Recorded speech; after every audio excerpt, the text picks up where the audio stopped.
నమస్తే, welcome to hash you. నేను మీ రాజేష్.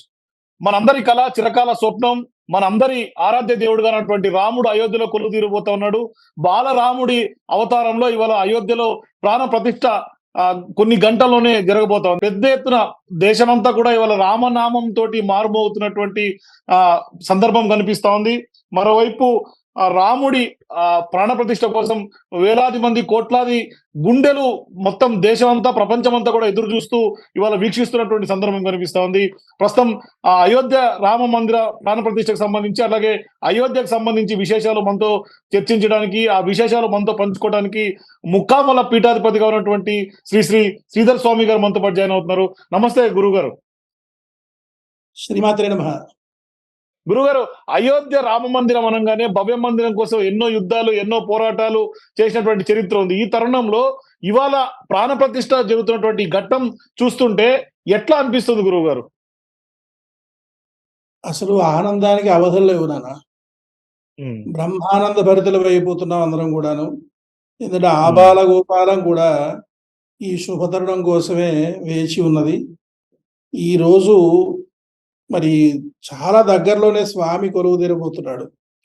కేవలం కొన్ని ఘడియల్లో అసలు ఆ స్వామి ఎప్పుడు కొలువు తీరి మరి లోకానికి దివ్యమైనటువంటి దర్శనం ఇస్తాడా అని చెప్పేసి మరి కోట్లాది మంది ఎదురు చూస్తున్న శుభతరుణం ఆసన్నమైపోయింది. ఈరోజు ఎంత ఆనందంగా ఉందంటే ఆబాల గోపాలం కూడా త్రికరణ శుద్ధిగా ఆనందపడుతున్నారు. మనస, వాచ, కర్మణ వాళ్ళ యొక్క హర్షాన్ని వ్యక్తం చేస్తున్నారు. ప్రతి ఒక్కరూ కూడా ఆనంద పరవశులై భజనలతో, నామ జపాలతో, నృత్యాలతో, పూజలతో, హోమాలతో, మహోత్సవాలతో అందరూ పరవశించిపోతున్నారు. ఈ రోజున యావత్ భారతదేశం అంతా కూడా పండుగ వాతావరణంలో ఉందంటే ఏ మాత్రము కూడా సంశయం లేదని చెప్పి మనం చెప్పుకోవచ్చు. ఎందుకంటే అందరూ కూడా అక్షింతలు వచ్చినాయి, అవన్నీ కూడా నెత్తిని జల్లుకొని ఒక పండుగ శోభ, మరోవైపు దీపావళి కాంతులతోటి అందరూ కూడా దీపాలు వెలిగించి ఇవాళ పండుగ చేసుకుంటున్నటువంటి సందర్భం కనిపిస్తా ఉంది. అవును, అవును. చాలా అద్భుతమైనటువంటి పర్వదినం నాన్న. ఎందుకంటే ఆ స్వామి వారి యొక్క దివ్యాక్షతలు, ఆ మంగళాక్షతలు మనకు ఉన్నటువంటి అనేకమైనటువంటి దోషాలు, అనేకమైన ఆగామి సంచిత ప్రారబ్ధ కర్మల్ని దూరం చేసి మనకి సకల శుభాలను కలగజేసేటువంటి దివ్యాక్షతలవన్నీ కూడా అయోధ్య నుండి మనకి చక్కగా ప్రతి ఒక్కరికి కూడా అందాయి. ప్రతి ఒక్కరి పూజా మందిరంలో కూడా అక్షతలు సిద్ధంగా ఉన్నాయి. మన యొక్క శిరస్సులు అలంకరించడం కోసం, మనల్ని శ్రీరామచంద్రమూర్తి అక్షతల రూపంలో ఆశీర్వదించడం కోసం అద్భుతమైన దివ్యాక్షతలు నిజంగా ప్రతి ఒక్కరికి కూడా అందేటట్టుగా వారు చేశారు. వారికి ప్రతి ఒక్కరు కూడా కృతజ్ఞతలు చెప్పుకోవాల్సింది, ఇందులో ఏమాత్రం సంశయం లేదు. అయితే అయోధ్య చరిత్ర గురించి మాట్లాడుకుంటే ఆ స్థలం యొక్క ప్రాశస్త్యం గురించి 2 ముక్కలు చెప్పాలంటే మీరు ఏం చెప్తారు గురుగారు? తప్పకుండా నాన్న. ఎందుకంటే జన్మస్థానానికి చాలా ప్రాధాన్యత ఉంటుంది. జననీ జన్మభూమిశ్చ స్వర్గాదపి గరీయసి అని చెప్పి ధర్మమూర్తి అండ్ రామచంద్రమూర్తి చెప్పినటువంటి విషయం. ఎందుకంటే లంకాపట్టణం అనేటువంటిది కుబేరుడి దగ్గర నుండి రావణాసుడు బలవంతంగా లాక్కోవడం, అనంతరము రావణ సంహారానంతరము కూడా లక్ష్మణస్వామి అంటాడు, సహోదర, మరి అద్భుతమైన లంకాపట్టణం ఇది, బంగారు గోడలతో నిర్మితమైనటువంటిది, వజ్రాలతోనూ వైఢూర్యాలతోనూ కూడా పొదగబడినటువంటిది, మన అయోధ్య కంటే ఉత్తమోత్తమంగా, ఎంతో తేజోవంతంగా, శక్తివంతంగా కనబడుతోంది. ఇది పరమేశ్వరుడికి సంబంధించినటువంటి దివ్యమైనటువంటి భవ్య నగరం కదా, మనం ఇక్కడే ఉండి రాజ్యపాలన చేద్దామని చెప్పేసి అంటే శ్రీరామచంద్రమూర్తి పలికినటువంటి పలుకులు ఇవి. జననీ జన్మభూమి స్వర్గాదపి గరీయసి అని చెప్పేసి. ఎందుకంటే కన్న తల్లి జన్మించినటువంటి భూమికి అంత ప్రాధాన్యత ఇచ్చాడు శ్రీరామచంద్రమూర్తి. అటువంటి ఆ అద్భుతమైన దివ్యమూర్తి అవతరించినటువంటి ఆ ప్రదేశంలో తిరిగి భవ్య నిర్మాణం మరి జరిగి ఆ స్వామి కొలువు తీరుతున్నా అంటే ఆ స్వామి ఎంత ఆనందానుభూతిని అనుభవిస్తున్నాడు అనేటువంటిది మన భక్తులైనటువంటి అందరి ద్వారా కూడా అది వ్యక్తమవుతోంది.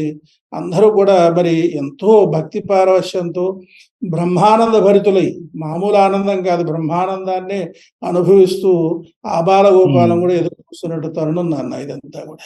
అంటే కేవలం 84 సెకండ్ల లోపే ఈ ప్రాణ ప్రతిష్ఠ కార్యక్రమం కూడా జరగబోతుంది. అంటే ఈ ముహూర్తం యొక్క బలం ఏంటి గురువు గారు? ముహూర్తం అనేది చాలా ప్రధానమైనది కదా నాన్న, ఎందుకంటే క్షణకాలమే ఉంటుంది ముహూర్తం. ఈ శుభ సమయం అనేటువంటిది ముహూర్తము అంటే అక్కడ మనకి పంచాంగం నిర్ణయించేటువంటిది ఏమిటంటే ఆ సమయం, శుభ తరుణం, గ్రహాల యొక్క స్థితిగతులు, అదేవిధంగా నక్షత్ర పాద ప్రమాణాలు, ఇక తర్వాత అదే లగ్నము, తర్వాత అదే విధంగా ఈ యొక్క రాశిలో ఉన్నటువంటి ఆ గ్రహాల యొక్క స్థితి అంతా కూడా ఒక క్షణకాలం ఉంటుంది అంతే. ముహూర్తం అందుకోసమే ముహూర్తం చేసేటప్పుడు ముహూర్త సావధాన, శుభముహూర్త సావధాన అని చెప్పేసని సావధానంగా ఉండండి, ముహూర్తకాలం దాటిపోతుంది, ఆ ముహూర్తంలోనే ఆ యొక్క దివ్యమైనటువంటి ప్రతిష్ఠ జరిగిపోవాలి. ఎందుకంటే ఆ ముహూర్తం దాటితే మళ్ళా ఆ యొక్క ఫలితం అనేటువంటిది మారిపోతుంది. అందుకే దాన్ని శుభముహూర్తము అన్నారు. అంచేత ఏమిటంటే ఈ యొక్క ముహూర్త నిర్ణయం అనేటువంటిది ఎలా ఉంటుందంటే చాలా లోతుగా ఆలోచించి మరి గణాంకాలను బట్టి జ్యోతిష శాస్త్రాన్ని ఆధారంగా చేసుకుని ఆ యొక్క ముహూర్త నిర్ణయం చేయటం అనేటువంటిది జరుగుతుంది అనమాట. అంచేత ఆ ముహూర్త కాలం అనేది చాలా ప్రధానమైనటువంటిది. ఆ కొన్ని సెకండ్ల కాలంలోనే, అంటే రెప్పపాటు కాలం ముహూర్తం అంటే చెప్పచ్చు, ఆ యొక్క సమయంలోనే ఆ యొక్క దివ్య ప్రతిష్టాపన జరిగిపోవాలి.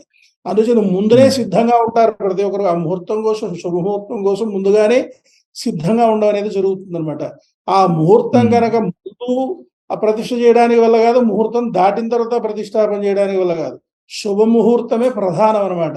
ఎందుకంటే ఈ ముహూర్తం విషయంలో వచ్చేసరికి ఎంత జాగ్రత్తగా మనం ఆలోచించాలంటే ఈ యొక్క విజయనగర సామ్రాజ్యం యొక్క స్థాపన చేసేటువంటి ఈ శంకుస్థాపన చేసే సమయానికి నేను శంఖం పూరిస్తాను, ఆ సమయానికి మీరు శంకుస్థాపన చేయమని చెప్పేసి అది చెబితే ఆయన పీఠాధిపతి జంగమ దేవర శంఖం ఊదేస్తాడు ముందుగానే. ఆ సమయానికి వారు శంకుస్థాపన చేసేస్తారు. అయ్యయ్యో నాయన, శుభముహూర్తానికి శంకుస్థాపన జరగలేదు. విజయనగర సామ్రాజ్యం అనేటువంటిది దినదిన ప్రవర్ధమానం అవుతుంది, కానీ దాని యొక్క ఆయు ప్రమాణం తగ్గిపోతుంది, ఎక్కువ కాలం ఈ విజయనగర సామ్రాజ్యం నిలవదని చెప్పేసి ఆ స్వామీజీ చెప్పడం అనేది జరుగుతుంది అనమాట. ముహూర్తానికి అంత ప్రాధాన్యత ఉంటుంది. ఈ యొక్క ధర్మస్వరూపుడైనటువంటి ఆ స్వామి 500 సంవత్సరాల తర్వాత పునఃప్రతిష్ఠితం అవుతున్నాడు. అటువంటి ఆ శుభ తరుణ, ఆ శుభ ముహూర్తంలో మనం ఖచ్చితంగా ప్రతిష్ఠ చేసిన నాడు ఆ ధర్మస్వరూపుడే ధర్మపాలన కొనసాగించి కృతయుగానికి నాంది ప్రస్థానం పలికి స్వామి చక్కగా మరల రామరాజ్యాన్ని స్థాపించేటువంటి ఆ యొక్క అద్భుతమైన ఫలితం అనేటువంటిది ఆ ముహూర్తానికి ఉంటుంది అనమాట. అంచేత ఇంత చారిత్రక ఘట్టం గురువు గారు, ఒక రకంగా చెప్పాలంటే చరిత్రలో ఇవాళ ఈ స్వర్ణాక్షరాలతో లిఖించదగినటువంటి రోజు ఇవాళ. ఎందుకంటే రాముడు బాలరాముడు అవతారంలో పునః ప్రతిష్ఠ కావించబడుతున్నాడు, ప్రాణ ప్రతిష్ఠ జరుగుతా ఉంది. ఈ తరంలో ఆ విగ్రహం యొక్క ప్రత్యేకతలు తీసుకుంటే కూడా దశావతారాలకు సంబంధించినటువంటి అన్ని అవతారాలు కూడా ఆ విగ్రహంలో కొలువుదీరినటువంటి చాలా అద్భుతంగా ఉంది. ఎందుకంటే ఈ శిల చాలా ప్రధానమైంది. ఇందులో దీని శిలాన్యాసము అని పిలుస్తారు. ఒక విగ్రహాన్ని మలిచేటప్పుడు శిల్పి ఏం చేస్తాడంటే ఆ శిలని ఎన్నుకుంటాడు. ఆ యొక్క శిలల్లో 3 రకాల శిలలు ప్రధానంగా ఉంటాయి. ఏమిటవి? స్త్రీ శిలలు, పురుష శిలలు, నపుంసక శిలలు అని. స్త్రీ దేవతామూర్తులకు స్త్రీ శిలలతోనూ, పురుష దేవతామూర్తులు పురుష శిలలతోనూ మలచడం జరుగుతుంది. ఈ వంధ్యశిల ఏదైతే ఉందో దాన్ని దూరంగా పెట్టేస్తారు. అంచేత పురుష శిలని సెలెక్ట్ చేయడం జరుగుతుంది అనమాట. ఆ పురుష శిల కూడా ఎట్లా ఉండాలి? పంచభూతాత్మకమై శిల ఉండాలి. అటువంటి పంచభూతాత్మకమైన కృష్ణశిలను ఆ యొక్క శిల్పి ఎన్నుకొని దానిని సర్వాంగ సుందరంగా తీర్చిదిద్దాడు. ఈ యొక్క నిర్మాణం కూడా, శిల్ప నిర్మాణం కూడా సామాన్య తాళబద్ధంగా ఈ యొక్క శిల్ప నిర్మాణం అనేది జరుగుతుంది అనమాట. పాదాలు ఇంత ఉంటే ఈ యొక్క వక్షస్థలం ఎంత ఉండాలి, వక్షస్థలాన్ని బట్టి శిరస్సు ఉండాలి, ఈ శిరస్సును బట్టి నేత్రాలు, నాసిక, తర్వాత నోరు, ఇవన్నీ కూడా మలచడం అనేది జరుగుతుంది అనమాట.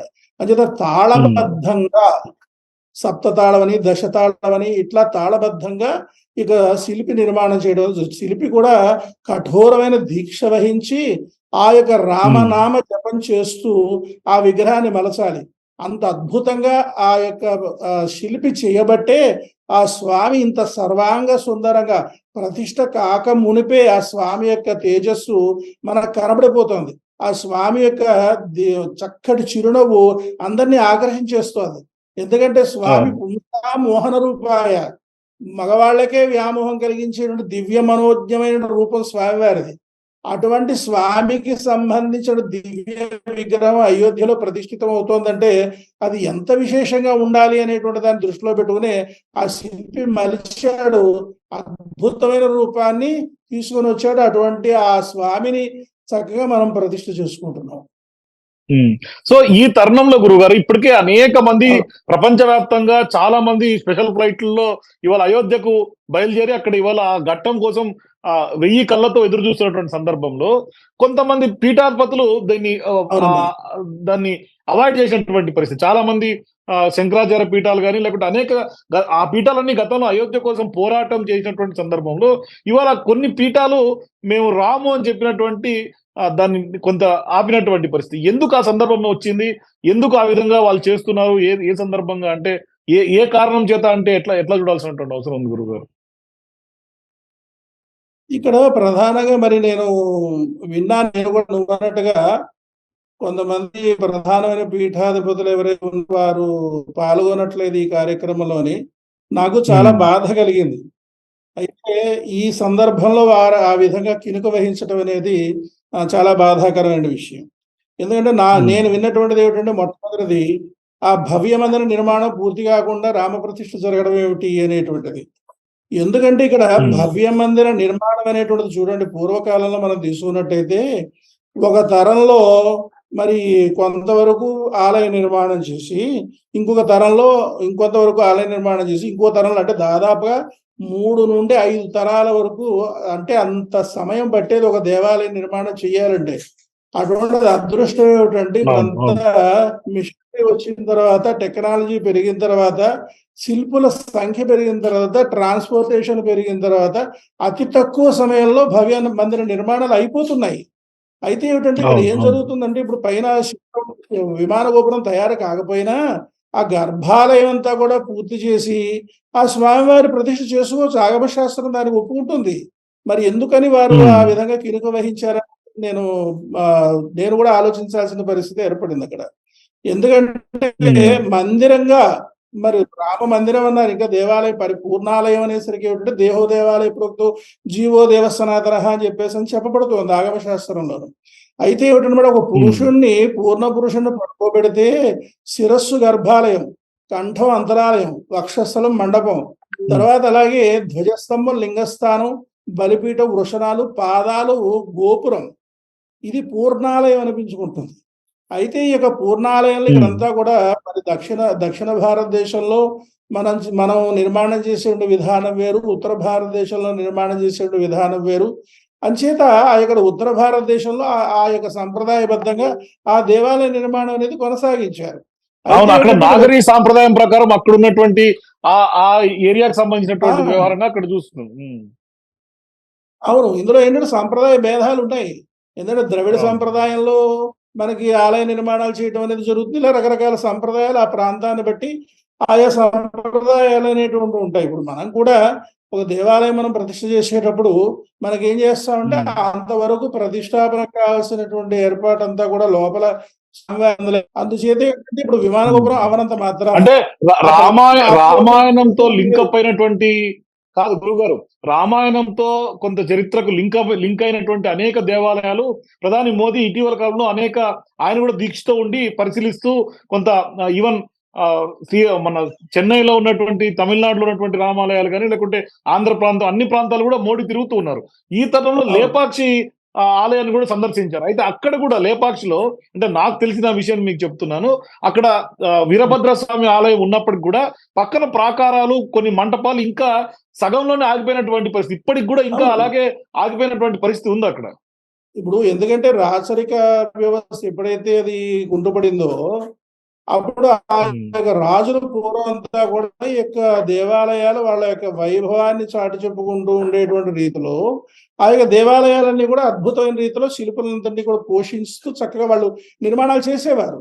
ఇప్పుడు ఇందులో ఏంటంటే ఎన్నో దేవాలయాలు మధ్యలో ఆగిపోయినటువంటి ఉన్నాయి. ఎందుకంటే తరతరాలు పడుతుంది ఒక శిలను మరిచి శిల్పంగా మార్చడం తమాషా కాదది. ఎందుకంటే దాన్ని అంతా కూడా శిల నిద్రపుచ్చాలి. ఆ శిలను నిద్రపుచ్చి దాన్ని జాగ్రత్తగా శిల్పంగా మలచడం అనేది జరుగుతుంది. ఈ నిర్మాణం చేసేటువంటి సందర్భాలలో పూర్వకాలం అంటే చాలా సమయం పట్టేది. ఎందుకంటే ట్రాన్స్పోర్టేషన్ దృష్టిలో ఉంచుకోవాల్సిన పరిస్థితి. తర్వాత అదే విధంగా పూర్వం మిషనరీ ఉండేది కాదు. కేవలం చేతితోనే ఆ యొక్క శిల్పాన్ని చెక్కేవారు. ఇప్పుడంతా కూడా చేతితో శిల్పం చెక్కడం అంటే మిషన్ వాడుతూనే శిల్పం చెక్కడం అనేది జరుగుతోంది. కొన్ని సంవత్సరాల కాలం ఒక శిల్పం చెక్కడానికి పడితే పూర్వం, ఇప్పుడు కేవలం కొన్ని మాసాలలోనే శిల్పం చెక్కేటువంటి అవకాశం ఈ మిషనరీ వచ్చిన తర్వాత చాలా చక్కగా అయిపోతున్నాయి శిల్పాలన్నీ కూడా. అంచేత ఏంటంటే మందిర నిర్మాణం కాకుండా అసలు ఒకటి ఏమిటంటే పూర్వం ఏకశిల మందిరాలు కూడా ఎన్నో ఉన్నాయి. ఒక పర్వతాన్ని కేవలం దేవాలయంగా మలిచినటువంటి దేవాలయాలు మనకి ఎన్నో చెప్పబడుతున్నాయి. గర్భాలయం పూర్తయిపోయిన తర్వాత విగ్రహ ప్రతిష్టాపన చేయవచ్చు. అంటే శిఖరం కాలేదనుకోండి, అక్కడ శిఖరం కాకపోతే అది మందిరం అవుతుంది. మందిరంలో రాముడిని ప్రతిష్ఠ చేసుకోకూడదా? ఇప్పుడు ఇందులో ఏంటంటే ఎన్నో దేవాలయాలు ఉన్నాయి, కేవలం మందిరంగా ప్రతిష్ఠ చేసే ఉన్నాయి, అలాగే ఆలయంగా ప్రతిష్ఠ చేసేటువంటి ఉన్నాయి. మరి కొన్ని మందిరాలు కొన్ని దేవాలయాలు తీసుకుంటే గర్భాలయం ఒకటే ఉంటుంది, అంతరాలయం ఉండదు. కొన్ని దేవాలయాలు తీసుకుంటే గర్భాలయం అంతరాలయం మాత్రమే, మండపం ఉండదు. కొన్ని దేవాలయాలు తీసుకుంటే గర్భాలయం అంతరాలయం తర్వాత మండపం ఉంటుంది, ధ్వజస్తంభం ఉండదు. అలాగే ఇవన్నీ ఉంటాయి, బలిపీఠం ఉండదు. అయితే ఇక్కడ ధ్వజస్తంభం కూడా లేనటువంటి సందర్భం ఉంది గురువు. అయోధ్యలో కూడా ధ్వజస్తంభం ఆ సాంప్రదాయం లేదు, అక్కడ కూడా లేనటువంటి పరిస్థితి ఉంది. ఇప్పుడు మనం మందిరంగా భావన చేయవచ్చు, ఇందులో పూర్ణాలయంగా మనం భావన చేయక్కర్లేదు. అయితే ఇక్కడ ఇంకొక ప్రధాన అంశం కూడా తెర మీదకి వస్తుంది గురుగారు. ప్రధాని మోదీ అక్కడ క్రతువు చేయడానికి ఎలిజిబుల్ కాదు, ఆయన దంపతులుగా లేరు, ఆయనకు భార్య లేదు అనేది ప్రధానంగా వినిపిస్తుంది. అంటే ఇది సంస్కృతి సాంప్రదాయాలు భిన్నంగా జరుగుతుందా ఈ కార్యక్రమం అనే చర్చ కూడా కొంత ఇటీవల సోషల్ మీడియాలో కానీ లేకుంటే చాలా మంది డిస్కస్ చేసుకుంటున్నటువంటి పరిస్థితి ఉంది. దాన్ని మీరు ఎట్లా చూస్తారు? అది చేయొచ్చా చేయకూడదా? ఆ క్రతువు అంటే ఏం చెప్తారు చివరిగా? దానికి ఏమి ఇబ్బంది లేదండి. ఇందులో ఏంటంటే ప్రధానమైన విషయం ఏమిటంటే సన్యాస స్వీకారం చేసినటువంటి వాళ్ళు ఎంతో మంది యతులు, సన్యాసులు, మాతృశ్రీలు, తర్వాత అలాగే సిద్ధులు, యోగులు వీళ్ళంతా కూడా భార్యలు లేకపోయినా సరే దేవాలయాలు ప్రతిష్టలు చేస్తున్నారే. అవును, కరెక్ట్. తర్వాత ఇక్కడ మోదీ గారి విషయంలోకి వచ్చేసరికి ఏమిటి, ఆయన స్వతంత్రించి చేయట్లే, ఆయన ప్రధానమంత్రిగా భారతదేశంలో ఉన్నటువంటి మనందరి తరఫున ఆయన ఒక ప్రతినిధిగా ప్రతిష్ఠ చేస్తున్నారు అంతే. ఇక్కడ ప్రతిష్ఠ చేయించేటువంటి క్రతువు నడిపించేటువంటి మహాపండితులు, వేద పండితులు, ఆగమ పండితులు అందరూ కూడా భార్యా సమేతంగా ఉన్నటువంటి వారే. ఇప్పుడు సన్యాస స్వీకారం చేసిన వాడు అసలు ప్రతిష్ఠ చేయడానికి అర్హులు కారు.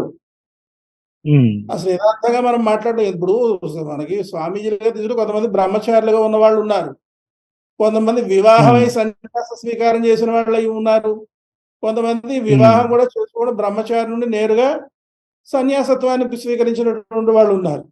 అసలు యథార్థంగా చెప్పాలంటే ఒక సన్యాసికి కర్మకాండ చేసేటువంటి ఆ అవకాశం లేదు. అయినప్పటికీ కూడా లోక కళ్యాణార్థం, విశ్వశాంత్యర్థం మరి యొక్క దేవాలయాలు ప్రతిష్టలు చేస్తున్నారే. విమర్శ అనేది ప్రధానంగా ఇక్కడ ఏమిటంటే ఒక సంప్రదాయానికి గురువుగా ఆ సంప్రదాయాన్ని అవలంబించేటువంటి ఆ యొక్క భక్తులకి ప్రతినిధిగా ఆ పీఠాధిపతి అక్కడ ప్రతిష్ఠ చేస్తున్నారు అక్కడ. అదే విధంగా ప్రధాని మోదీ విషయంలోకి వచ్చేసరికి ఆయన మన అందరి తరఫున కూడా, భారతీయుల అందరి తరఫున కూడా ఒక ప్రతినిధిగా అక్కడ ఆయన ప్రతిష్ఠ చేస్తున్నారు. ఆ ప్రతిష్ఠ చేయడం అనేది చాలా గొప్ప విశేషం, అందులో మనం తప్పు పట్టాల్సినటువంటిది ఏమీ లేదు. ఇప్పుడు ఇందులో యథార్థంగా చెప్పాలంటే ఒక స్వామీజీతో ఆ యొక్క ప్రతిష్ఠ చేస్తే ఇంకా ఈ రకరకాలైన ఇబ్బందులు, ఏదైనా మా సంప్రదాయం ప్రకారంగా జరగాలని ఒక ఆయన, మా సంప్రదాయం ప్రకారం ఇంకొక ఆయన, మా యొక్క సంప్రదాయం ప్రకారం ఇంకొకరు, ఇలాగా ఇంకో రకమైన ఇబ్బంది తీసుకొచ్చేదానికి అవకాశం ఉంటుంది.